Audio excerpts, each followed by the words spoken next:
This is our land. Come, my brother, come, my sister, and let us build a nation together. Oh, yeah, yeah.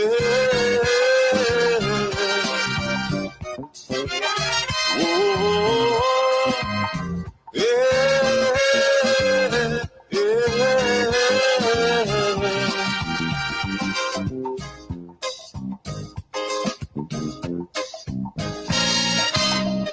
Remember, the key to success is working hard.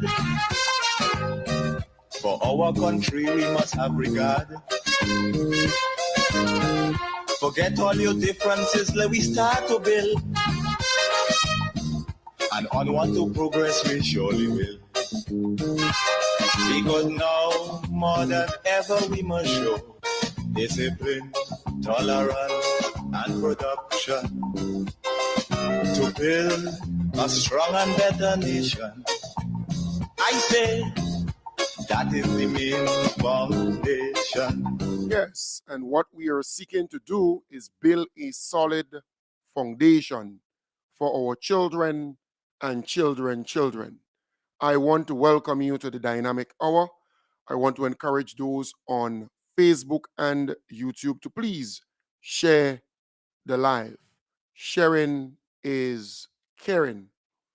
I want to start off this morning by saying there are a lot of Grenadians living abroad, and they are very committed to helping their homeland. And we must commend them, we must applaud them, because without them, government would have to find a lot more to bring the services, to bring the help, to bring the basic stuff to our communities, to our parishes, and throughout. So we have to applaud them. And I want to start off with this free eye clinic. And I'm somewhat under the weather, yeah? With this free eye clinic that you can go and check up your eyes in. It will be at the Youth Center at Montrouge, and that's on Monday, March the 25th to the 28th. All right, the Grenada Medical Mission, they will be having this eye clinic between the 25th and the 28th, or from the 25th to the 28th, not between, from. So it's free eye exams, free eye care medications as needed, free reading and sunglasses as needed. Sponsored by Roy Vincent in partnership with the Alliance of Jamaican and American Humanitarians. Okay? So you have some Grenadians in the mix. So I want to thank Valerie Gordon Williams for sending that to me so we can have our people, our Grenadian brothers and sisters, attend and be a part of that. So we have quite a number of Grenadians who are involved, all right, in a lot of outreach to bring betterment to our people. And we need to applaud them. We need to thank them, because there are some people who are part of the complaining industry. All they do is to complain. All they do is to grind and groan. That is what they're accustomed to. We're seeing it coming from the NNP. They spend a lot of time complaining, moaning, groaning. They're not results-based oriented. They are not able to do anything out of government to help the people within the different constituencies. But as time progresses, I will give you the addresses of the MPs on the NNP side, because they're collecting, like any other MP, a hefty $5,000 every month as a salary, and they're collecting a hefty $10,000 constituency allowance. So in all, they have $15,000 to play with. All right? Because remember, the government decided across the board to give all MPs $10,000 constituency allowance and pay them $5,000. So they have they have access to money. So they should be able to help people in their constituency like anybody else, like the other MPs. All right. So, folks, I told you earlier, I will be speaking to a young Grenadian who's doing well outside there. In fact, she's from my community, and her name is Shonda Kado. And look, Shonda is just a good Grenadian who wants betterment for the people of Grenada. And she's doing big things, but I want her to speak to you about it, right? So, good morning, Shonda. How are you doing, my dear? Good morning. I'm doing well. Thank you for inviting me. Tell us about some of the big things that you're doing in Grenada. In fact, today, sometime about 2 o'clock, I think, you will be handing over some stuff. Tell us about that. Well, just a slight correction. That is, we have a sign-in ceremony scheduled for tomorrow with the AFIA Foundation. So just to give you a little context, so about a year and a half ago, we created, I would say established, myself and Abiola Jeremiah, established the Grenada Diaspora Advisory Council, also known as GDAC. The vision for creating GDAC was, I would say, immediately following the elections in 2022, there was a significant amount of Grenadians in the diaspora really, like I would say, eager to get involved with the transformation. What we were trying to do is create a more structured framework to be able to I would say tap into the expertise that we all know exists in the diaspora to be able to boost and accelerate the transformation vision. So the sectors, as kind of outlined or defined by the Honorable Prime Minister back then, it was really focused around healthcare, education, energy, and a few others. So we started out, Abby and I, with really focus on healthcare. That was the Prime Minister's priority. And healthcare reform, as we know it, there's a lot of work to be done. Our healthcare system has been ignored for many years. And one of the things we wanted to do by tapping into the medical professionals and expertise, and like I'm an engineer, I'm not a medical professional. But one of the things that I do know, I know processes and I know how to get things done. So being able to then create what we call almost like a board of directors to be able to put the minds together around how we drive this forward and ensuring that is 100% in line with the ministries, in line with the vision, and now what the Prime Minister has coined Vision 75, making sure that our initiatives is tied to that.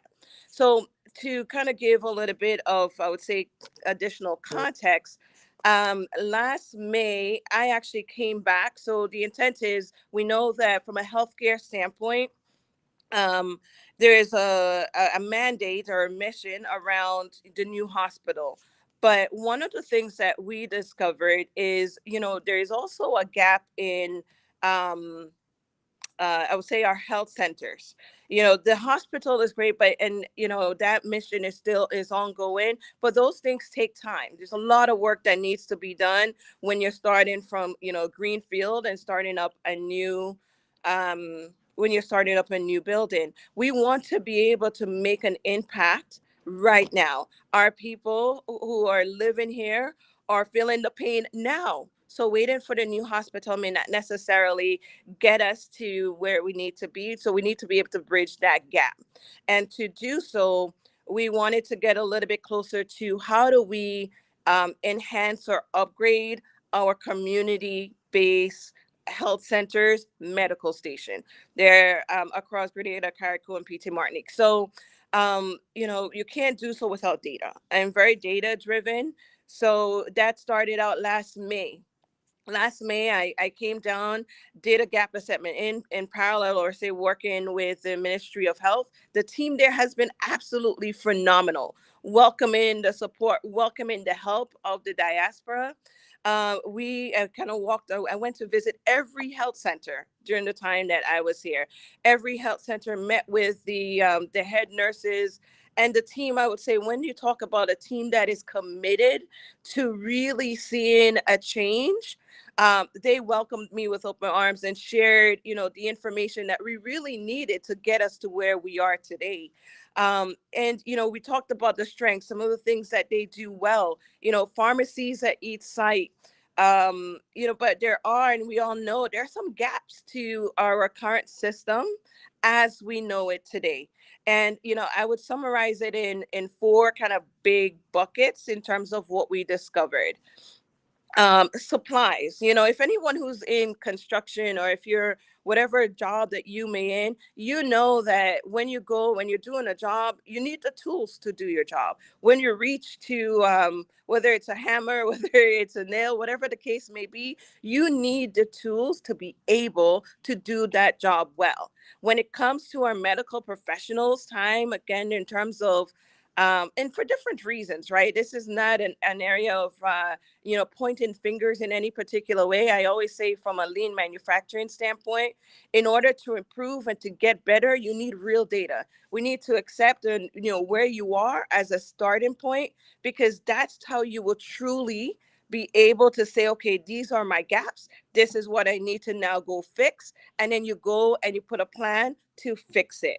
That is the intent. And the gap assessment was to do just that. Let's look at what they're doing well, and they have some strengths in many areas. But then we also had some gaps, and we wanted to be able to figure out how we close the gaps. And like I mentioned, medical supplies. Having the supplies ready at the time when they're serving their patients, right? And many times where things happen, and we do find that we have some deficiencies in that particular area, and even the adequate equipment. Truth be told, Right. is a Um, particular good example of, it's a beautiful building, new building, and it's a start in the right direction, but it is not fully operational. And we'll get to that in a few minutes. The other gap that we discovered is staffing. We all know that there is a shortage of kind of key specialists in certain areas, and it's an opportunity for us around, how do we make sure that we retain our nurses? How do we ensure that there's a path for the nurses are also our trainees? And then how do we ensure that for the specialist, excuse me, how do we ensure that when they're at, especially the high traffic facilities, that we have that consistent care? Infrastructure is another opportunity we identified. And when I say that, there are some buildings, if you go, it needs a little love, a little love and care, right? Sautez is the one that I'll tell you, hit me really to the heart when I saw it. It's at the top of the island. It has so much, that health center had so much potential. But it for different reasons, I am sure, it was ignored, and we have to bring some of that back. They had a fully functional maternity ward. They had ambulances at one point too. They actually still have the vehicles, but not necessarily able to see that fully operational. And I'll tell you, when you have patients that are in critical, medically critical condition, and you have to travel from the north of the island all the way down to the south to get care, one, it's a bumpy ride, as you all know. And it's risky in the framework of, by the time you get down, to the hospital, that person's condition may have accelerated and gotten worse. So there are things that we really have to do to bring care back into the community, so that we can at least prevent and try to treat the patients, or the medical professional, Ministry of Health can treat the patients in a timely manner. So, I just kind of highlighted three of the big, I would say, deficiencies that we identified. And then I'll speak a little bit around what has been done to try to close the gap, right? And in regards to closing the gap, I talked about the medical supplies, and not having the tools that you need to do the job, and to do the job well. So when we went back and debriefed the GDAC team around, here's the discovery of what we observed, and we now need to figure out, immediately, how do we stabilize current operations in Grenada? How do we help to inject with the Ministry of Health to be able to, I would say, augment, because they have a procurement team. But we still have, I would say, opportunities for improvement in terms of the signals that are needed to be able to replenish, the signals that are needed that says we have a shortage here, and let's go ahead and make, place an order. That is not as robust as it should be. However, in the meantime, there are a significant, one of the things that I learned doing my research on the way back after the gap assessment, there's a significant amount of medical waste in the United States. And that's driven by, there are different reasons for that. It's over ordering. So a lot of these hospital systems, they over order, and they end up with excess. So you always have a surplus. There are federal law changes. There are simple things as innovative or technology changes where they want the greatest, we're gonna redo this wing, all right, so we need to move that equipment out. And we learned through our research is that, I would say, a good 80% of the hospitals in New York City, they donate the excess supplies to the AFIA Foundation. And we discovered that through our research. So I reached out to them. I reviewed, created a presentation. I shared who the GDAC organization is at the time. I shared what our mission, our mandate is. I also, went in with a simple, can Grenada become a beneficiary of the supplies that you receive, from the hospitals? And long story short, they ultimately said yes. So it was, I had multiple presentations with their leadership team on what we're trying to do for the people of Grenada, how we're trying to stabilize current operations, as well as to transform. And when I say to transform, it's really, how do we upgrade our health centers today to become the polyclinics, right? And creating the vision for that. So it's almost like a two-pronged approach. We need to make sure they could do the job as it is today. And then we need to say, okay, you know what? We're in 2024. We need to take it to the next level. Our people know that there are still some things that we could be doing better. And this is not at any fault. It really is just to say it's data, it's real, and we're going to fix it. So that is the intent. They said yes, like I said, and it became, starting around June timeframe. So it was June of 2023. There's just been ongoing conversations with them on an MOU, so that we could formally establish that partnership. So we started those conversations. We started, what do we need? And like I said, with the Ministry of Health is now identifying what supplies, because they have a warehouse that's in Yonkers, New York, just filled. And they support, right now, they're supporting the war in Gaza and Israel. They're supporting the ongoing war into Ukraine. So they're constantly in, I would say, kind of that disaster relief. And then they're also supporting, I would say, they donate not just supplies, but also equipment to under-resourced communities that's in sub-Saharan Africa, right? So this is their core. This is what they do, and now Grenada becomes part of that ecosystem. And this helps us because that's money. If we're not investing or buying these supplies, that is money that we can now, our Ministry of Health, I should say, can now invest in other parts of the industry, the ministry, to be able to now divert that spending, right? So it's a cost saving. And then we get the supplies, it's donated, it's coming to us for free. And then the ministry now can invest and I'll take those funds and probably divert it into other areas. So it's a win-win.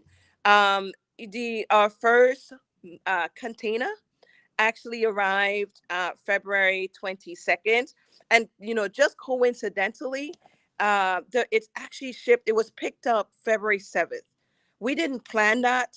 It just how all of the I would say um, everything that was happening, it just so happened that that's the day that it landed. And for me, who is a spiritual person, I would say that's not by chance, right? That's not by chance that that's the day that here we are, in country celebrating our 50th jubilee, and then here that first shipment linked to the prime minister's vision 75 around upgrading our health centers to polyclinics. And the first step to doing so is actually shipping on the 7th. That to me was a big deal. So it's here tomorrow. It's to commemorate us formalizing what that looks like in terms of really letting our people know Gual was selected as the pilot for this initiative. So two things: the medical supplies will be going out to all of the health centers and medical stations across the Tri-Island state. It's not intended for just one in particular, because like I said, it is to help stabilize operations. They need it, we need to get it to them. And this is not a one-time shipment. This is intended to be a long-term sustainable partnership. What we need, we tell them, and they will then get it to us. So that is one of the differentiators, because people probably say, well, people donate medical supplies all the time. You're right, they do. But this time, this is what makes this different, is that it's an ongoing partnership. There is direct communication and linkage with the Ministry of Health. And the other thing too is they will be providing us biotechnical support. So, for instance, and we all know this, we get equipment that's donated, or we may buy equipment. It gets here. There's issues with the voltage. There's issues with getting spare parts, and before you know it, that equipment becomes a monument. You see it; it's like an eyesore for many because money probably was spent and we can't use it. That's about to change. We're getting equipment, we're buying equipment. Now we have a pipeline where they'll be able to not only help train our biotechs before anything is shipped to Grenada. Our teams will be able to test it before it leaves, test it with their professionals when it arrives.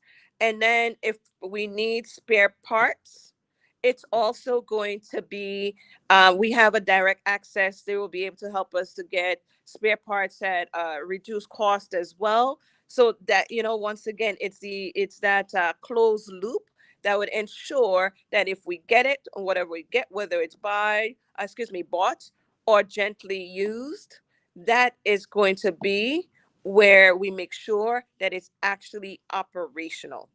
And that is really, really critical. So I'll pause there because I know I said a lot. I'm super excited, obviously, to get to this point, because like, it's been a year in the making. But for us to be here to even tell this story, to be talking to you and sharing the vision, how we started and where we are today, it's one where it hits you to your core, because Abby and I have been working this, and we have 4 pillars for the healthcare. It's operations, which I'm driving and leading with the team. Abby Jeremiah is leading mental health and wellness as well as staffing. I didn't even touch staffing yet. I'll get to that. And then technology, because we're in a world now, we need technology for everything, and making sure that we have technology within the sites is also going to be critical. So those are the four pillars that we have launched in regards to upgrading and enhancing our health centers to becoming polyclinics. Hey, Shonda, I'm here and I'm I'm taking everything in. I'm excited and I'm proud of you because you've always been that type of person wanting to give back, and you and Abby doing really great things there, and getting the support of the government and the team at the ministry. That is really really good. That's awesome.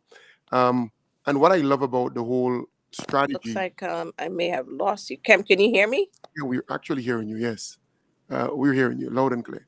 Are you hearing me? Are you hearing me? Uh, yes, we are hearing you. Yes, we're hearing you. All right, we're hearing you. We are hearing you there.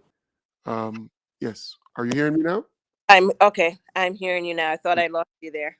Yes. All right, good. So I was saying that I'm very proud of you and Abby and the team and the mere fact that the Ministry of Health and the folks in there, they're supportive and making sure that this is successful. And what I love about the whole plan, the whole strategy, is that it's not just a one-off; it's a continuous thing. The whole quest to improve the healthcare system in Grenada, and I want to commend you. I want to applaud you. And you said tomorrow you would be signing officially that partnership with.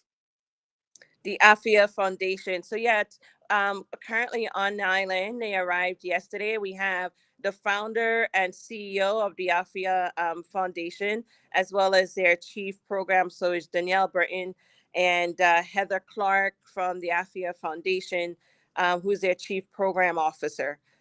So yeah, they're here tomorrow. We are, formally executing the memorandum of understanding, the MOU, with with them, and the intent also, we're doing it in Gual. And the reason that we've selected Gual as our pilot, and I said this before. It's, we have it's a beautiful building, but it's not operating at its maximum capacity or ability, as we know, as it should be, right? It has a maternity ward. There's rooms for ultrasound. There is an operating theater. And if anyone have ever walked through that building, you would see that those rooms are empty, right? So now we are in communication with Mount Sinai Health System, as well as with the AFIA Foundation, to be able to get that health center, fully outfitted. Excuse me, so that it would, at a minimum, have the equipment that our professionals and our medical professionals need, and then ultimately the next step would be, how do we is the staffing, because obviously now we'll get it equipped, but I could hear our chief nurse in my ear, but we'll still need the staffing. We'll still need the staffing. And she's absolutely right about that. And then there's a vision there around staffing as well. So a big part of it is sustainable. It's a start. I remember, I'm personal. So this whole initiative and using Guelph as a pilot for me is personal, because, like you said, I'm from the parish of St. John. Actually, when you and I from the same village, and I recall as a little girl, my mom being taking me to the medical station when I was ill. I remember falling a number of times and being rushed to the medical station, then, obviously being close by to get that treated. I recall even going to my first dental visit when I was 8 years old. And I'll tell you, that first one was not, I didn't come back with positive news, because they surely told me that I had a few cavities that I needed to have taken care of. but at least being able, and, had we probably even known that, so there's an educational piece that we have to do with our people as well, around the importance of, that those wellness checks with our children. And my daughter is 7 years old, but just making sure that, parents, and even the teachers and the community encourage those wellness checks, community based, I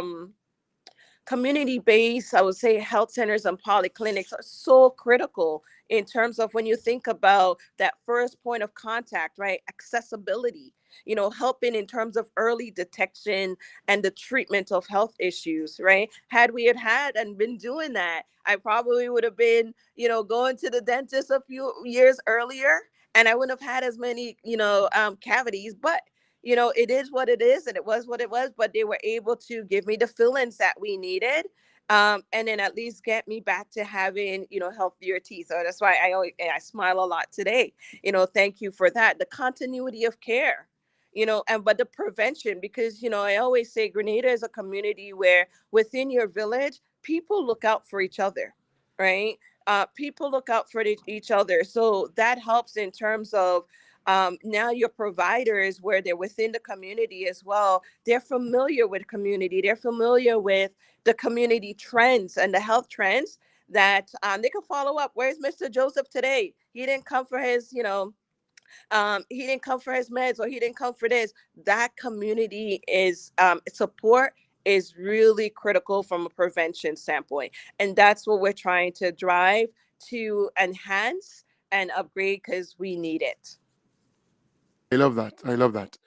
So tomorrow that will be finalized, and that partnership will grow from strength to strength as we Yeah. move forward. Because I think there are many uh, medical stations that really need that kind of assistance and support. And I heard you spoke about SATES. I look forward to hearing more about SATES, because you're dealing now with Gual as the pilot. Yes. I would really love to see more done for Sates medical station, because that area covers a pretty broad, like communities, plenty communities. It's a broad area in my view, and getting that kind of support there, and also places like St. Andrew and so on. That would be really nice, and step in the right direction, if you ask me, and keep doing what you all are doing, because Grenadians are happy about it, home and abroad. And I started off this morning by thanking and applauding the folks out there who are working behind the scenes, who are working hard to get resources back home, because they understand the need here in Grenada. You're also adopting the Grand Roy Government School. That's a school I went to, primary school I went to, and you actually went there too. That's good news. Yeah. So,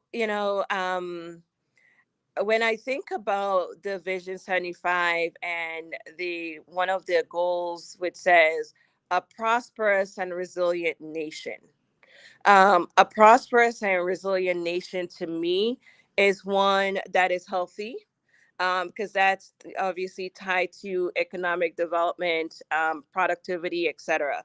But you can't do anything in a prosperous and resilient nation without people. We can't do it, especially without children. I think about, my, professional success today. And, I always kind of start out as, my background is computer science. I have two master's degrees. I have an MBA and a master's in the management of technology. I started my career as, engineer on the Black Hawk helicopter. Then I went on to, going into operations and supply chain, with a company called Pratt and Whitney, that is the manufacturer of commercial and military jet engines.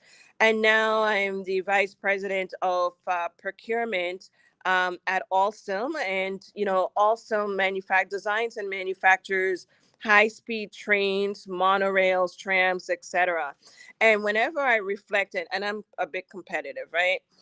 And I'll tell you, whenever I reflect on, where I am and how I am, just academically, but just also professionally, it always stems back to the foundational training that I got as a student, in Gronroy Government School. I always remember the competitive nature around, whether it's just testing, but there's an element around how we were taught to think and reason, right?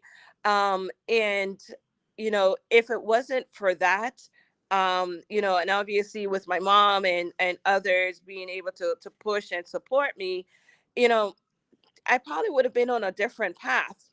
So it is always, my mantra is has always been, lift as you climb. I didn't get here by chance, but how do we look back and help our young people in terms of giving them and showing them that the world is their oyster? So I've created a new organization that's called Gear Up to Take Flight, right? So like I said, my career spanned around aerospace, and now aerospace, aviation, and rail. So now, but gear up to take flight, and that really means be equipped to, with the tools to fly higher heights. And you'll always hear me talk about the tools in your toolbox, because without the right tools in your toolbox to get things done, you will not be able to get the job, right? I mean, you'll not be able to complete the job that you're doing. You always need the right tools. And it doesn't need to be like the tangible tools, but being equipped with the tools to fly to higher heights.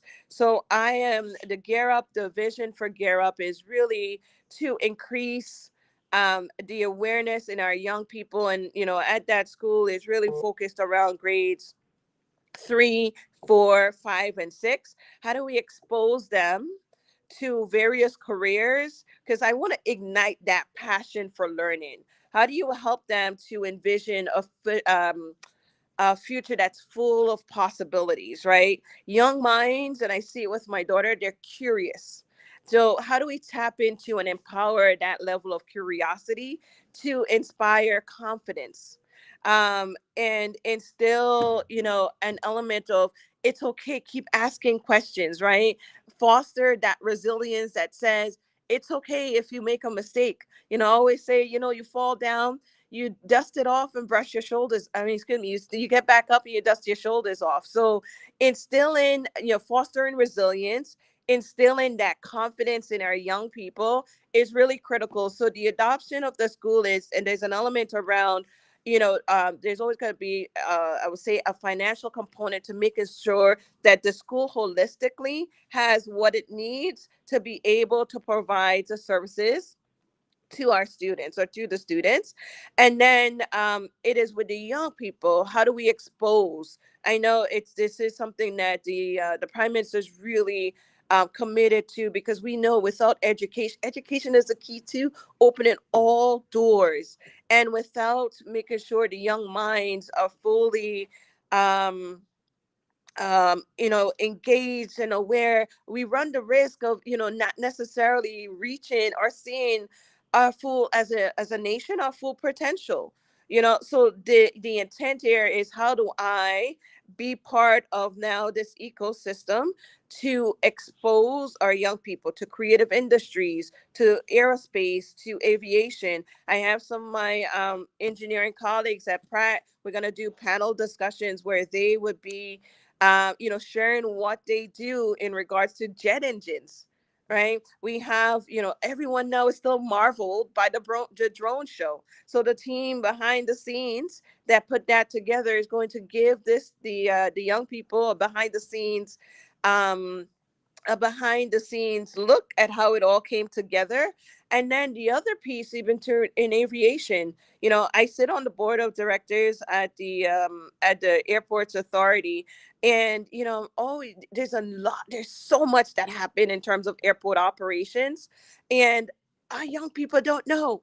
They don't know the number of great job opportunities that are available here in country. Meteorology, our Met department that's located at the airport, air traffic controllers. So we are also, we already have commitment from the leadership team at the airport. We're going to give the students a tour of airport operations, so you can see that it's more than just the baggage handlers or the folks that are at the front at the desk. that are, taking your bags and checking you in. There is so much to the world of airport operations that we want them to be able to be exposed and see. The world is their oyster. And that would be continuous. And I'll tell you, this adopt a school for me. This is one we're going to just create the framework, and others are going to. The intent is, you know what, if you have a passion and you feel the same spark for a school in your community, we're going to give you this template. Take it, run with it, replicate it, because the more that we can do and the more schools we can touch, because we're going to replicate other schools as well. But I welcome, others, whether they're in country or in the diaspora, who want to also do something similar.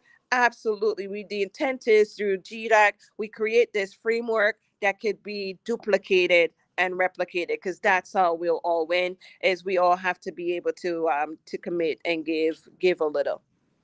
Shonda, I know you have to run. I know you have quite a bit on your plate. So I want to thank you for talking to us.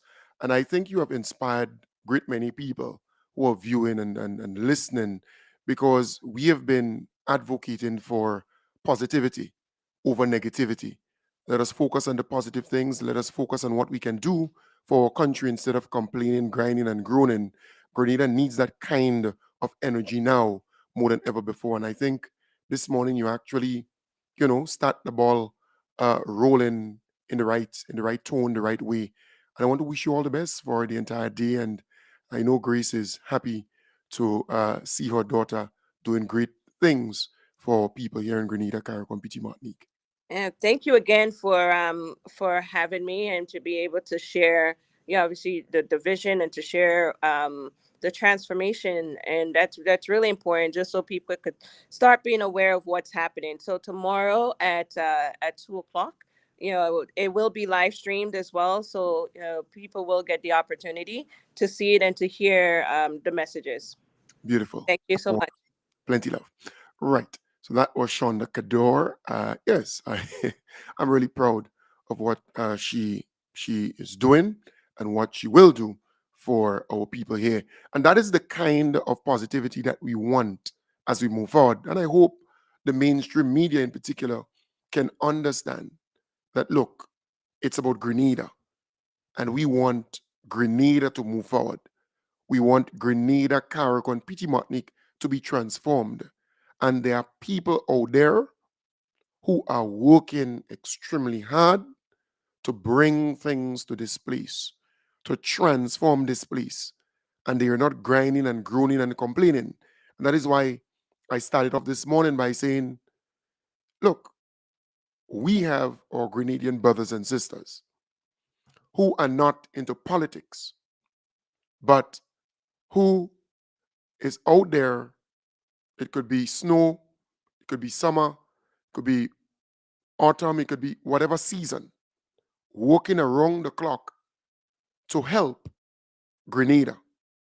And you have a political party, the NNP, who been in power for 20 something years, 23 years and a half, with one person being prime minister, who has connection in the United States, who may have built relationships and so on over the many years.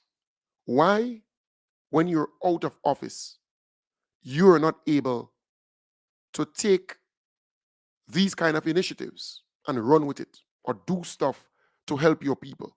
Why you're not able to mobilize resources to help in the health sector, in the education sector, maybe the agricultural sector?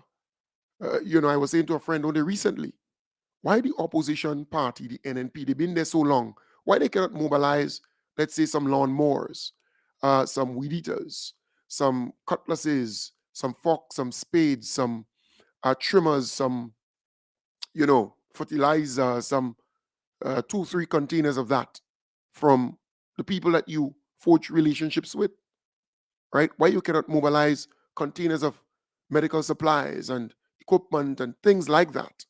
You have to only be in government to do things. You understand the point? Because I was discussing with some colleagues why the NNP, for example, can only do things when they're in power, right?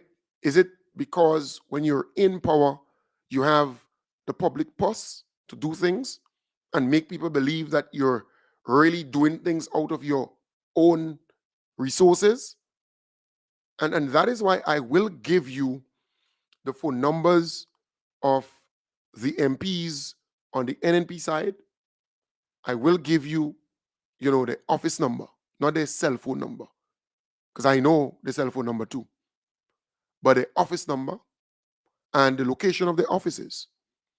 So you can visit the office, and if you need help, you should be able to get help from them, right? I'm not talking about anything major, but minor stuff. Instead of you have to run to some minister of government or run to Andy Williams or run to our beloved prime minister every time, these MPs on the NNP side, they are collecting $10,000 constituency allowance, just as the MPs on the government side.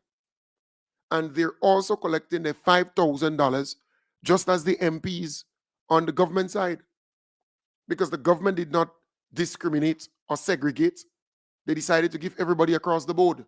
If it was NNP, that would have never happened, because the NNP is not about that, right? So I would give out their particulars, the offices, where it's located, and so on. So you can visit Peter David, you can visit Keith Mitchell, you can visit Emlyn Pear, you can visit Kate Lewis' office and seek assistance there too. Because the $10,000 is not for them personally, but it's constituency allowance for the constituency to be used in the constituency for the people there. Every month they will be getting that. So you're looking at $120,000 per year, right? Over a 5-year period. You see the point? I'm simply saying they need to do more. You see, this young Grenadian, I mean, she and Abby and the others, they're doing a phenomenal job. They're giving back to their country. And let me tell you this young lady has a big position. She explained to you, but she didn't see that. This is a huge position to hold as a black woman in the United States, right? She's an engineer, she's seriously qualified, and she's doing well out there. But she still decided to give back to her homeland. But here you have NNP, right? Men and women who been there for a long time, achieve a lot, but they can only do things when they're in power, not outside of that. And that should be a wake-up call for all Grenadians, for all of us. You only can give back when you're in power. Just think about it. Yeah, and folks, don't mind this little Tom here. I boil a ham, and I had some friends who came by, and I decided to give them a couple slices. The salt ham, couple slices while they were drinking. And boy, I did the first cutting and so on nicely, but the second time wrong, it was not as nice. So I got a little cut, just trying. I had early morning bath, so I had to protect it. All right, so I don't mind that. I know you might be wondering, just a little thing there. So I am saying I'm very proud of our Grenadian brothers and sisters who are giving back to the homeland. Right? I told you about the clinic, the free eye clinic from the 25th to the 28th at the Trade Center. All right. Thank you, Valerie Gordon Williams. Thank you very much there. And there are other people who are giving back in many different ways. I want to applaud you. My mind goes back to Natasha Bola, right? Dr. Natasha Bola and her team. That's Pastor John's sister, Pastor Davis John's sister, right? She has been doing a phenomenal job. Shama Maguire, teaming up with her and the others. I mean, there are people out there who are giving back to their homeland in many different ways. And I want to commend you. I want to applaud you. I want to applaud you. So while the NNP is out there grinding, groaning, complaining, um, about everything, there are people out there who are doing stuff to help. There are people behind the scenes who are doing stuff and not, you're not hearing them and so on. And I want to applaud you. I want to commend you. Keep doing that because Grenada needs that now more than ever before. Right? And again, just think about it. The NNP can only do things when they are in power. And one would conclude they need the public purse, the NNP administration. They need the public purse to do things, not on their own. They cannot take initiative because look, they're now in opposition. They're in opposition and they have not been able to do anything significant for our people, the NNP. Some people may say they're all about the politics and votes and, so they may wait closer to the election to mobilize resources and do things with the hope that they would get votes.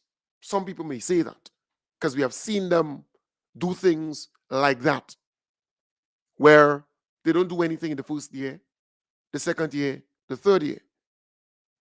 But when they go on to the fourth year and the fifth year, around the election time, then they start doing things. Then they start collecting banana, planting, ground provision, and so on.